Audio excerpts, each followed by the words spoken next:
Cerita dia bermula di sebuah hospital lama yang terletak di Kuala Lumpur. Orang cakap hospital ini memang pernah dijadikan tempat pembedahan dan perawatan sewaktu zaman penjajahan terdahulu.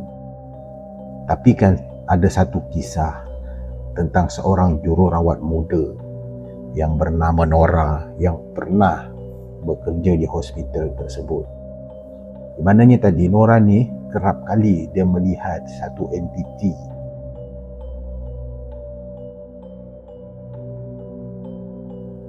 iaitu makhluk di lorong gelap hospital tersebut, terutamanya ketika dia bertugas di malam hari.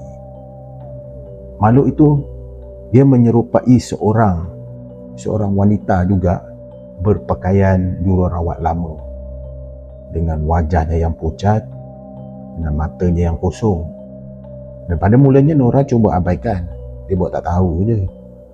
Tapi semakin dia mengabaikan ataupun semakin dia buat tak tahu, semakin itulah makhluk itu ataupun entiti itu seringkali muncul di depan dia.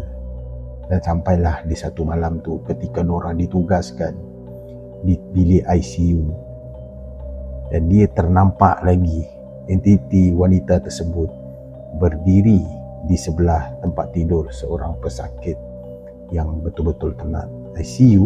Bilik ICU, entiti itu dia tengok Nora dengan mata yang menyedihkan. Lepas tu dia hilang. Lepas dia tengok Nora, dia hilang macam tu je. Dan keesokan harinya, pesakit yang di sebelah makhluk itu berdiri tadi disahkan meninggal dunia. Jadi orang cakap makhluk itu adalah roh seorang perawat ataupun roh seorang jururawat yang meninggal di hospital itu pada puluhan tahun yang lalu, dan dia masih menjaga pesakit tapi dengan cara yang menyeramkan. Jadi pada mulanya Nora takut. Walaupun dia takut, tapi dia tetap juga kerja di hospital itu. Habis nak kerja kat mana lagi? Itu je tempat kerja yang dia ada. Ada yang cakap entiti itu ataupun makhluk itu bukannya ada niat jahat, dia cuma nak tolong